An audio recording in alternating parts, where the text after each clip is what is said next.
Foi meu pai, você foi meu filho.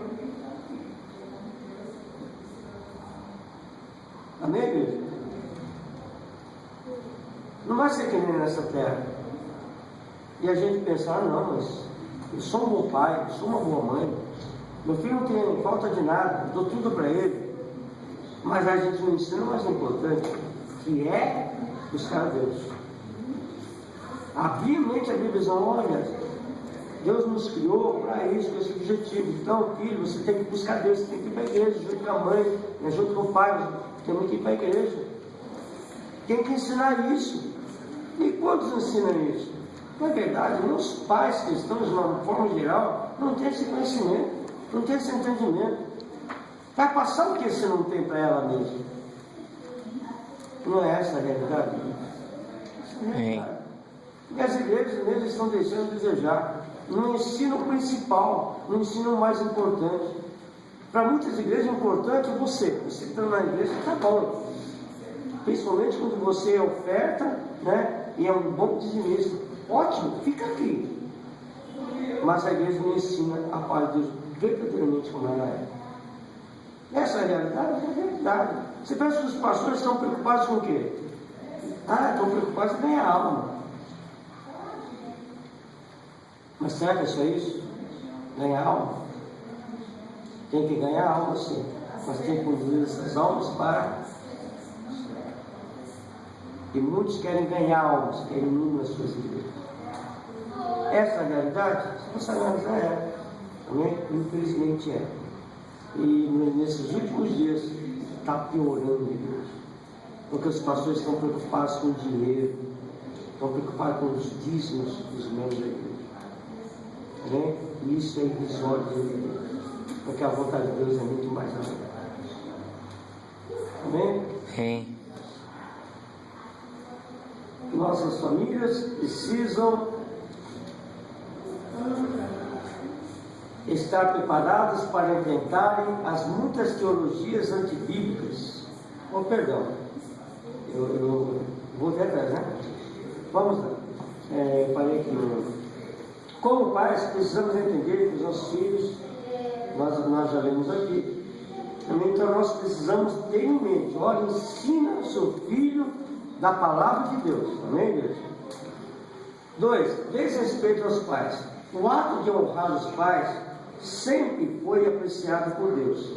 Quando Ele deu a sua lei aos filhos de Israel, antes de entrarem na terra prometida, dentre os mandamentos constava a ordem de honrar pai e mãe, para que os filhos pudessem entrar na nova terra, sabendo que entre suas responsabilidades para com Deus estava o respeito para com aqueles que, por meio de um ato de amor, lhe trouxeram a vida.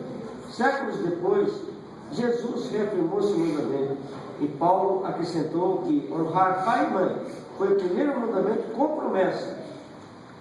Infelizmente, não são raros os casos de filhos que não apenas desonram seus pais, desobedecendo-lhes, mas também esquecem dele na sua velhice, época em que mais precisam de ajuda, e esse pensamento mundano jamais prospere entre os servos de Deus.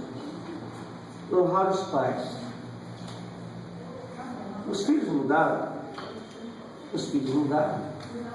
Os pais também mudaram. Os pais também mudaram. O desrespeito está na vida das famílias de uma forma geral. Está. O filho respeita os pais? Muitos não. Eu diria que é uma minoria. Não é uma maioria, é uma minoria. É uma ordenança de Deus. Mas em minhas famílias cristãs, não há isso às vezes. Os filhos não honram seus pais, não obedecem seus pais, não respeitam seus pais. E eu vejo que, de uma forma geral, os próprios pais são os culpados disso, devido, né, à educação que eles dão aos seus próprios filhos. Né? Então, é uma coisa, eu diria, que nós precisamos resgatar. Principalmente a família cristã deve resgatar esse respeito, esse honrar, né, aos pais. E deve começar pelos próprios pais. De que forma? Uma mudança de atitude, uma mudança de comportamento, mostrar que é um pai cristão, uma mãe cristã de verdade. Eu creio que se houver esse posicionamento, Deus estará presente em meio a essas famílias. Deus vai trabalhar na vida daquela criança, talvez até então rebelde, vai trabalhar, e aquela criança vai chegar ao ponto de entender e obedecer à palavra, e ver honrar os seus pais também. E honrar o pai e a mãe, às vezes ele vai, mas o que tem a ver uma coisa com outra? Eu diria assim: se a gente não honra aos nossos pais desta terra, a gente não vai honrar o nosso Pai Celestial. Eu diria dessa forma. Será que há uma coerência na nossa forma de pensar? Se você é rebelde ao seu próprio pai, né, à sua própria mãe, eu diria que há uma tendência maior de você não ser obediente ao Pai Celeste, ao Pai do céu, ao Pai dos Espíritos, como a Bíblia diz. Você já parou para analisar isso? Você, que todos, pode ter pais e mães aqui, mas um dia vocês foram filhos. E segundo você, seu parecer, perante seus pais, se foram rebeldes ou não, essa rebeldia que você foi rebelde, graças aos seus pais, meios carnais, você vê essa rebeldia diante de Deus? Pode ocorrer isso. Então eu vejo que deveria ser um dos motivos para Deus chamar essa atenção. Os filhos honrarem os seus pais, porque se honram os pais dessa terra, é mais fácil honrar ao Pai Celestial também. Há alguma coisa a ver? Pode haver alguma coisa a ver. Amém? Sim. Então, observe a palavra, tem que buscar uma mudança na sua vida, precisa mudar, nós precisamos mudar. Amém? Sim. 2. Desrespeito aos pais. O ato de honrar os pais sempre foi apreciado por Deus. Quando Ele deu a sua lei aos filhos de Israel, antes de entrar, eu falei? Oh, meu Deus. Hoje estou. Olha que eu estou com caneta hoje. 3. O secularismo.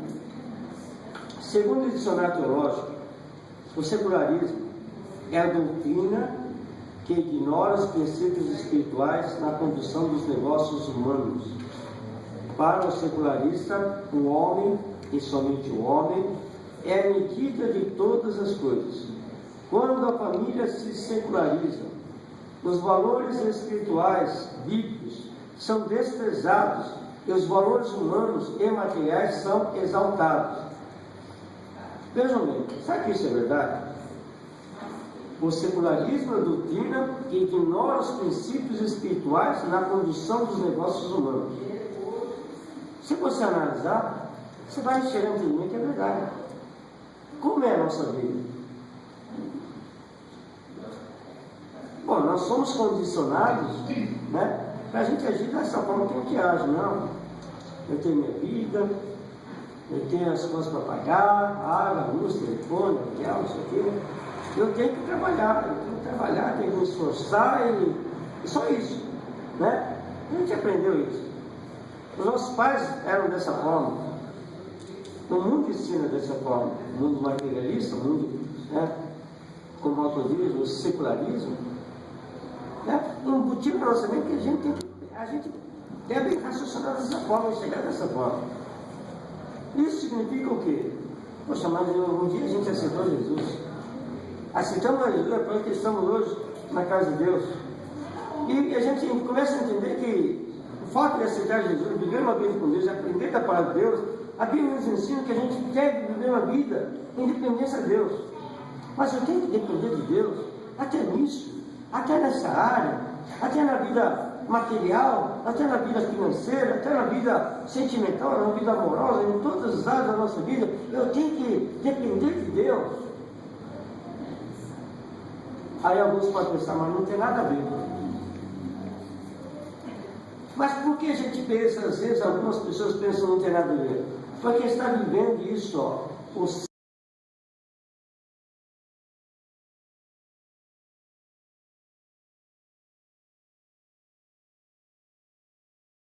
Está vivendo o secularismo, ou seja, sabe, ele não traz a presença de Deus na sua vida. Ele não observa o mundo espiritual. Ele não consegue ainda assimilar e viver na sua vida que existe um Deus, existe um mundo espiritual. Ele pensa que a realidade é isso, sabe, as coisas palpáveis que ele pode pegar, ele pode, sabe, ver, ouvir. A gente tem que entender que existe um mundo espiritual. E às vezes a gente pode estar na igreja há tanto tempo, a gente ainda não conseguiu assimilar isso. Ou seja, nós estamos vivendo o quê? O secularismo, não? As coisas materiais, as coisas concretas, as coisas... Real para mim é isso. Isso é real. Mas não o mundo espiritual.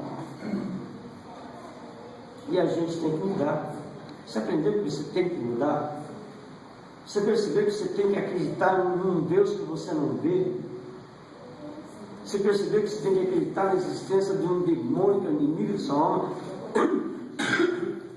que tenta tirar você da presença de Deus, que tenta influenciar você a desobedecer a Deus, que tenta destruir você, que tenta destruir a sua família, que tenta manter você nas coisas materiais também. Porque o inimigo, quando tentou Jesus, vou te dar todos os reinos desta terra, se prostrado me adorares. Então o inimigo pode estar nesse secularismo, nessa doutrina, pode, tentando, sabe, tapar a sua mente, sabe, colocar aquele, né, não quer cabresto? Para quê? Para você chegar naquela direção. Não, o cristão tem que chegar assim, aos 180 graus, porque a nossa visão é 180 graus, igreja. É isso aqui, ó, isso aqui. Então, a nossa frente, abrir os nossos olhos espirituais. Se você abre os seus olhos espirituais, você sai desse secularismo, você sai da visão material, e você começa a entender o mundo espiritual, e você começa a entender que existe coisas mais que você ainda não está entendendo, mas existe coisas que influenciam a sua vida. Temos que buscar mais a Deus, e sair dessa condição de não acreditar que Deus, mas tudo é Deus, tudo é Deus. Eu aprendo na Bíblia que tudo deve ser Deus. Amém, igreja? Mas quantos estão vivendo ainda aquilo? Não é verdade? Verdade. Amém? Alguém quer fazer alguma pergunta em relação a isso? Vamos lá. Para o secularista, o homem, somente o homem, é medido de todas as coisas. Quando a família se seculariza, os valores espirituais e bíblicos são desprezados. Os valores espirituais e bíblicos são desprezados. Será que existe esse desprezo? Desprezar a palavra de Deus? Eu acredito que existe muito. Demais até. Eu vejo na vida até de muitos irmãos dessa igreja. Eu vejo, infelizmente eu vejo. Eu tenho horas para chegar, eu vejo. Eu começo a passar por um problema. Qual deve ser a minha atitude? Procurar resolver o problema. É assim que vocês entendem? Não, está errado. Eu conheço a palavra, eu tenho que me voltar para a palavra. O que a palavra de Deus diz? Por que eu estou vivendo esse problema? É consequência dos meus erros? Deus está me provando? Mas eu tenho que observar a palavra de Deus.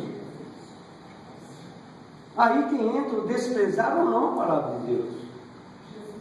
Mas eu vejo, sabe, às vezes a pessoa, aquele irmão vivendo um problema, eu vejo a atitude daquele irmão, daquela irmã, sabe, uma atitude totalmente como se fosse uma pessoa do mundo. Uma pessoa que não conhece a Deus e toma atitude segundo, né, o parecer dela, não observa a palavra de Deus. Então não está valorizando a palavra de Deus na sua vida. Eu tenho que fazer isso porque eu estou passando por isso. Eu estou enfermo, então, sabe, parece que pega a Bíblia e risca ali, ó. É verdade. verdade ou não é, igreja? Não é, irmã Sandra? Verdade. Então, são nas horas H da vida que nós vamos ver se realmente a pessoa vive a palavra de Deus, se considera a palavra de Deus, se examina a palavra de Deus para aplicar na sua vida. Quem não pratica isso, quem não pratica a palavra, está vivendo ainda esse secularismo. Ou seja, eu tenho um problema, eu tenho que resolver, eu vou correr atrás desse problema. Ou seja, mas cadê o tempo que ele ficou na presença de Deus? Cadê o conhecimento da palavra de Deus? Por que ele não aplica na vida dele? Não te digo que se crer, se verás a glória de Deus. Não acreditam mais no Deus que cura.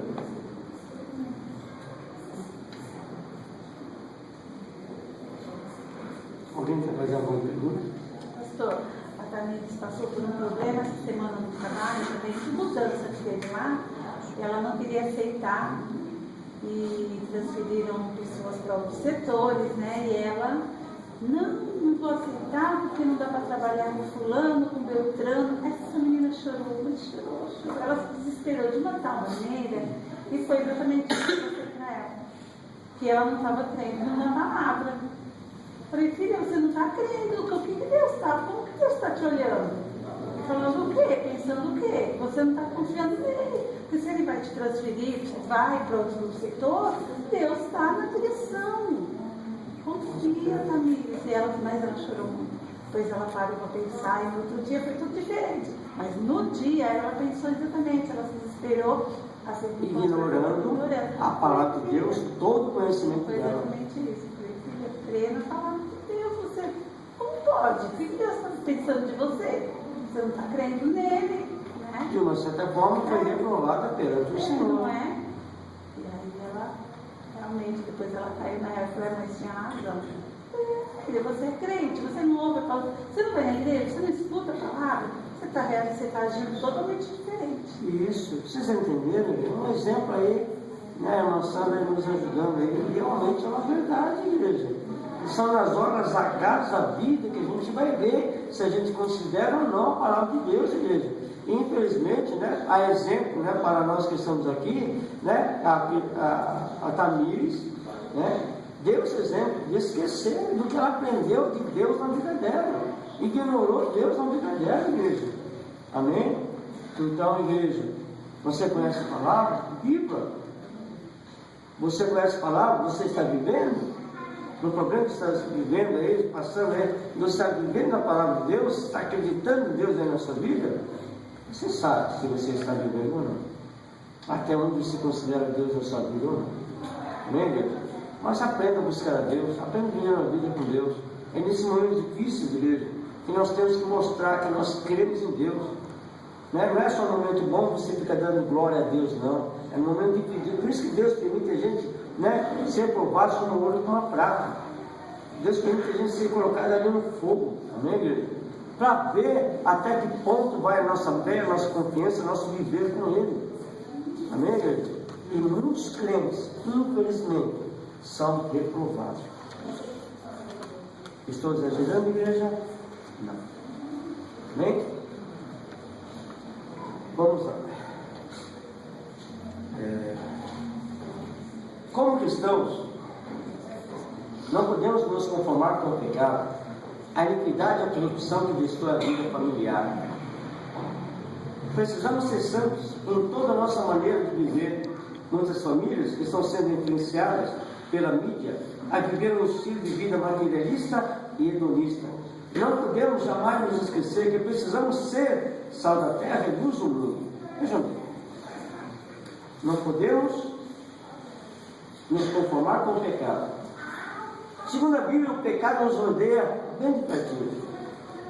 É verdade isso? É verdade. Igreja, o ser humano já tem uma tendência, naturalmente, né, para o mal, para as coisas erradas. Não é verdade? É verdade mesmo. Você já notaram isso? Mas nós erramos, naturalmente nós já erramos, nós tendemos para o mal, para o errado. E o mundo está de mal pior. E você é um cristão, você é uma cristã. que significa dizer, mas você é um cristão, você é uma cristã? Isso não quer dizer que você tem que combater o que é errado. Mas será que todo cristão está combatendo eu? Todo cristão está combatendo o pecado? Não.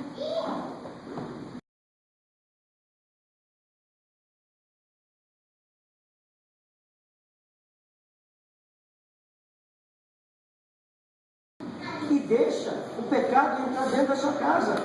E o que a Bíblia diz? Tira a iniquidade da tua casa. Não é? Mas parece que não tem problema nenhum mais. Não é? Aí Deus permite situações desagradáveis na nossa vida. A gente, por que estou passando por isso? Eu não sei por quê. Aí Deus diz, tira a iniquidade da tua casa. Aí você começa a orar. Onde? Não é igreja. Fica na palavra. Observa a palavra. Amém, igreja? Em nome de Jesus. Aí o autor diz, não podemos jamais nos esquecer que precisamos ser o sal da terra. Nós precisamos ser. Você precisa fazer diferença. Precisa fazer diferença.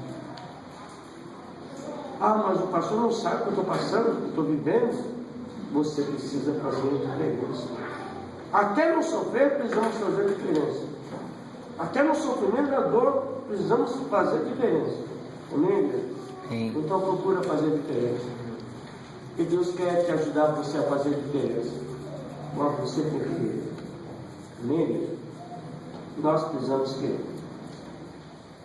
Como sal, precisamos ter uma vida familiar de tal forma que os que nos veem ou nos ouvem sintam a nossa família fazer diferença marcante no ambiente em que nos situamos. Como luz, precisamos, com nosso testemunho, contribuir a dissipar as trevas do pecado em nossa volta. Então, igreja, procura fazer diferença na sua vida. Naquele momento, sabe, que a gente quer agir impensadamente, quer falar impensadamente, né?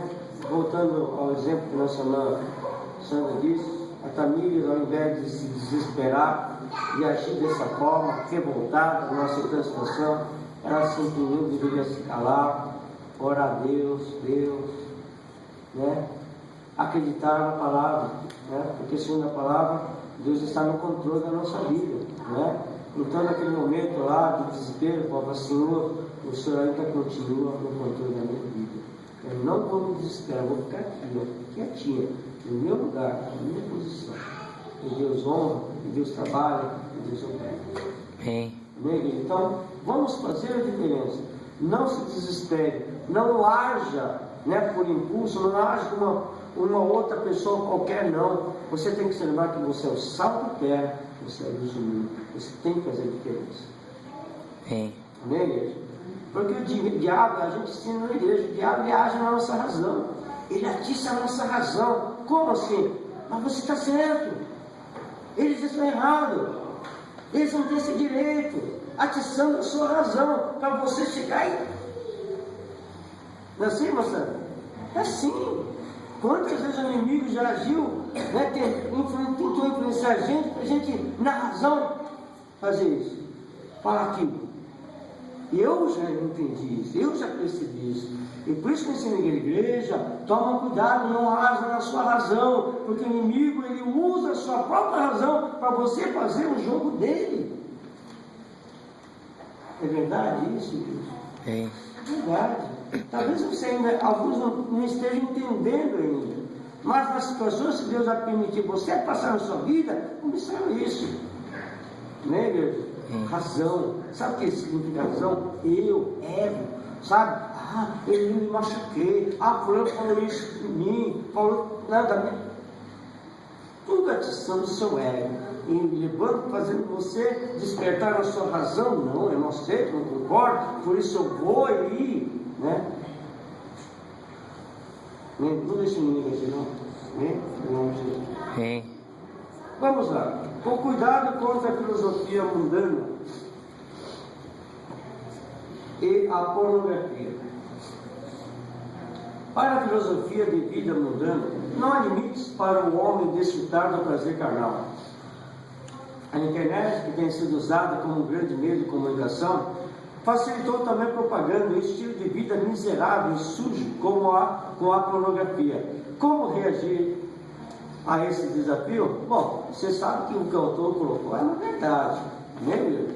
Até então tinha televisão, em que passava aquelas cenas obscenas e você ficava assistindo. E como cristão, tinha que cuidar da aparência do mal, porque é uma forma de inimigo influenciar a nós através da nossa visão. Agora, a internet não, igreja. Na televisão você fica assistindo, se querendo passar alguma coisa, né? Há uma dependência dos emissores lá, né? Agora, a internet não, você liga lá com um botãozinho. Você quer ver aquilo, você vai ver mesmo, né? Vê mesmo, você busca. Você não espera, você vai atrás. É 2 cliques. Né? É 2 cliques só. 1, 2, pronto. 3, vai. Não é, igreja? Então é mais fácil. E é uma sujeira. Não é, igreja? Então, a tecnologia, as eleições são muito boas. Tem o seu lado bom, tem. A internet é muito útil, igreja. Mas também, se a gente usar para o lado errado, misericórdia. Então a gente tem que tomar cuidado com isso. Tem que tomar cuidado com esse instrumento que é tão bom, tão útil para a gente. Né? Qualquer coisa que a gente precisa saber, a gente vai lá, vamos entrar lá no Google lá e rapidinho, na hora já vem para você as informações. Não é bom? É útil, muito útil, igreja. Muito bom. Mas por outro lado também é perigoso. Amém? E como reagir a esse desafio? Primeiro, observar a palavra de Deus. A Bíblia diz que o jovem só pode ter pureza em seu caminho quando observar a palavra de Deus. Como não há idade para o pecado, esse princípio aplica-se a qualquer cristão, independente de sua faixa etária. É indispensável que o adolescente, o jovem ou o adulto conheçam profundamente a palavra de Deus. Assim estaremos preparados para enfrentar os ardis de Satanás. Então, podemos entender que a internet, naquelas páginas, naqueles sites, né? Bonito, hein? São ardis de Satanás, são armadilhas de Satanás para a gente. Agora, como que eu vou evitar? Isso envolve tanto os homens como as mulheres, né? Como nós vamos evitar? A palavra de Deus. Mas até nisso tem a palavra de Deus. Por quê? Se você tem um temor a Deus, você não vai clicar.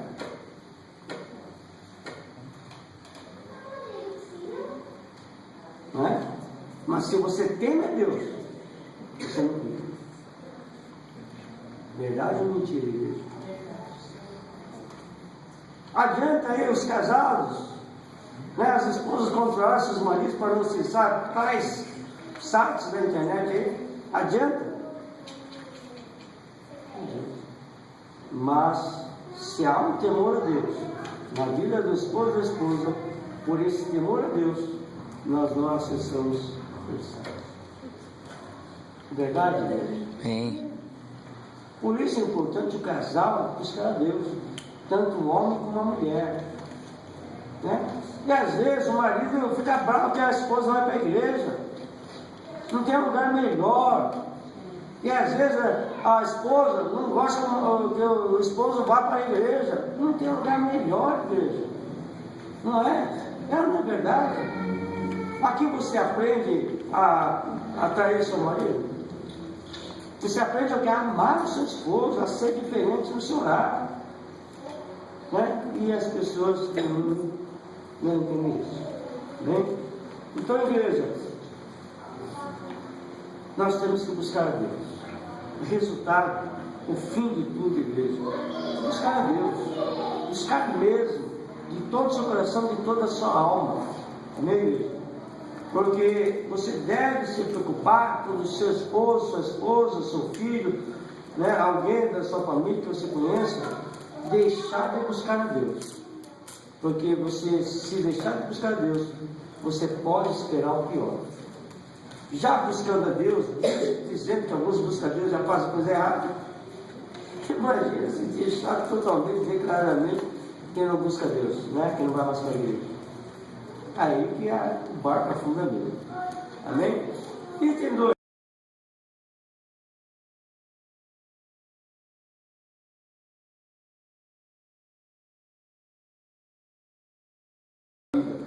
Principalmente na sexual, por causa da pornografia, tão comum em nossos dias. Porém, devemos nos lembrar de que o nosso corpo é templo do Espírito Santo, é objeto de glorificação ao Altíssimo, e devemos buscar a santificação para vencer desafios como a oferta de sexo imoral e sem compromisso, que dessegura a santidade e desagrada a Deus. Bom, na verdade, esse item 2 envolve o item 1.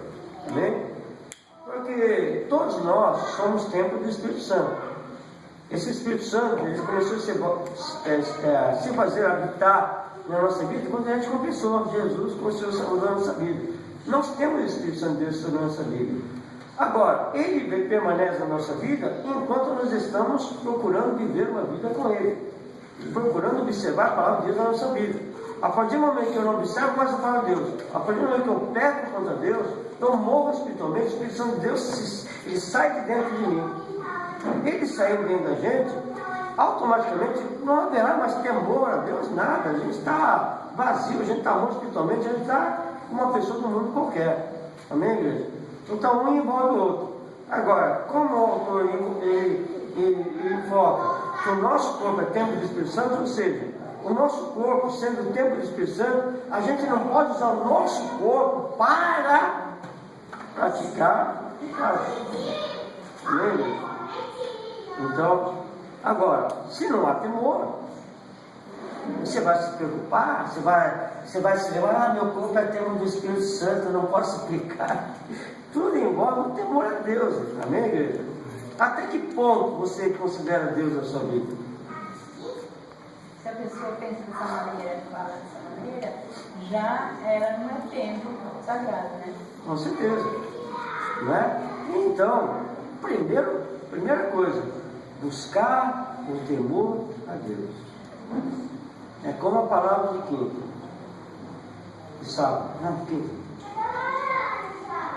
Quando Pedro nega Jesus 3 vezes, mas naquele momento Jesus olha para ele olha para Jesus, ele se lembra que Jesus disse para ele. O texto diz que ele chorou amargamente, se arrependeu, né? Mesmo Jesus tendo avisado que ele negou Jesus 3 vezes, se arrependeu. Hoje, a gente é obrigado a dizer, os crentes estão errando aí, né? Adoidadamente, e não estão mais se arrependendo. Não há mais arrependimento mesmo. É verdade isso? É. Mas eu vou pedir, amém? Mas que haja temor no nosso coração. Amém? Que haja temor na sua vida, em nome de Jesus. E que isso impeça de você pecar. Porque eu ensino na igreja, acabou o temor, igreja, acabou o temor. Porque você peca. Amém? O que impede de nós pecarmos é o nosso temor a Deus. Você já observou isso na sua vida? Naquela hora que você está sendo tentado, o que você vai se lembrar? Deus. Né? De Deus na sua vida. Então esse temor a Deus impede de você pecar. Mas mesmo nesse temor a Deus, ainda você está na escolha. A sua escolha, no seu livre-arbítrio, quer ou não quer. Não é assim, igreja? Mas que o temor a Deus leve você a não pecar. Em nome de Jesus. Amém? Item 3. Não porei coisa má diante dos meus olhos. Coisa má é tudo aquilo que aos olhos de Deus é reprovado. A pornografia é uma atitude pecaminosa contra a santidade do corpo e contra o próprio Deus. Portanto, os pais devem ser os tutores dos seus filhos, orientando-os quanto ao que pode ser visto, ouvido e assistido, Não podemos descuidar da educação dos nossos filhos. Zele por sua descendência. Então, igreja, enquanto é possível, enquanto você pode, enquanto você tem autoridade, em nome de Jesus, procure educar bem os seus filhos. Amém? Com o que estão assistindo na TV, com o que estão ouvindo, as músicas mundanas, as músicas de hoje são músicas depravadas. Amém, igreja? Estou exagerando? Não é? Tem que tomar cuidado com o que as crianças estão assistindo. Até desenho, igreja. A gente tem que pensar, desenho é para criança. Isso é verdade? Desenho, tudo desenho para criança? É? Não. Até desenho você tem que tomar cuidado. Aí alguém pode pensar, mas pastor, está exagerando. Não é tudo isso não. Não. Tem uns desenhos que misericórdia. Tem desenhos macabros, tem desenhos que incitam, né, a pessoa a ser rebelde, simples, né? Ensina os filhos a serem rebeldes. Ou seja, para a gente entender melhor, se você deixa os filhos assistir, por exemplo, esse desenho, né, que leva os filhos a serem rebeldes, que mostra lá os filhos sendo rebeldes dos seus pais, qual a tendência dos seus filhos? Qual é a tendência? A ser rebelde. Amém? Então a gente tem que tomar cuidado com muita coisa. Amém? Infelizmente temos que tomar cuidado. Como nós dissemos já, o mundo jaz no maligno. Amém? E tudo isso, como o autor disse, é zelar pela nossa descendência.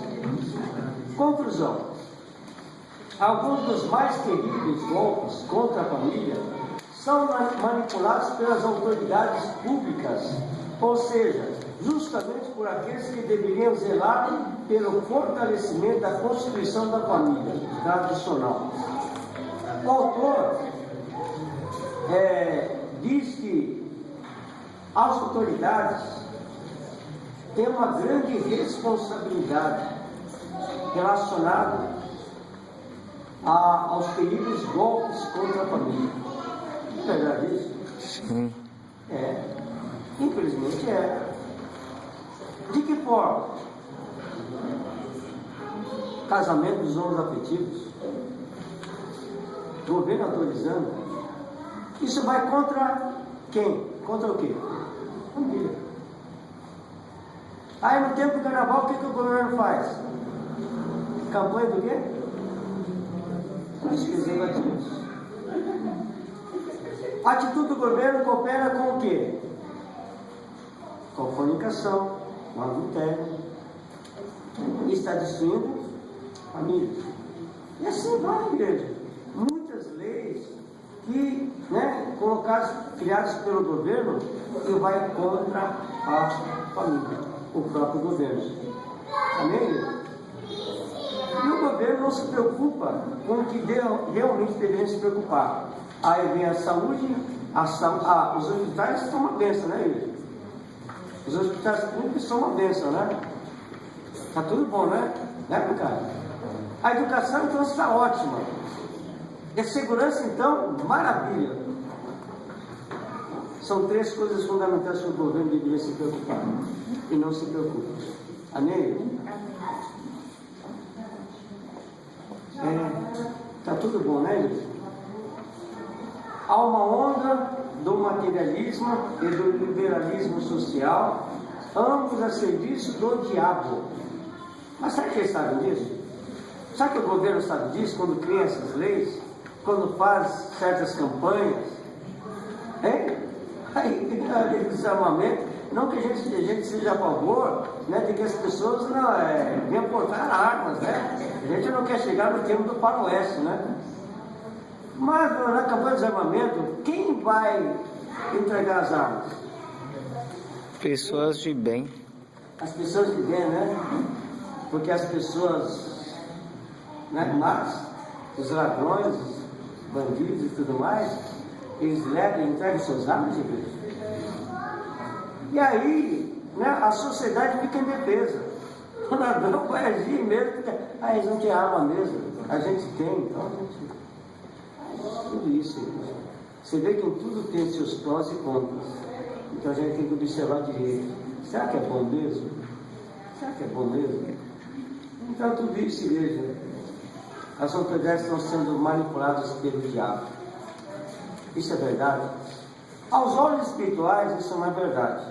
Mas lembrando que, segundo a Bíblia, o mundo vai melhorar. A nossa sociedade aqui no Brasil, o mundo inteiro vai melhorar. É isso que a Bíblia.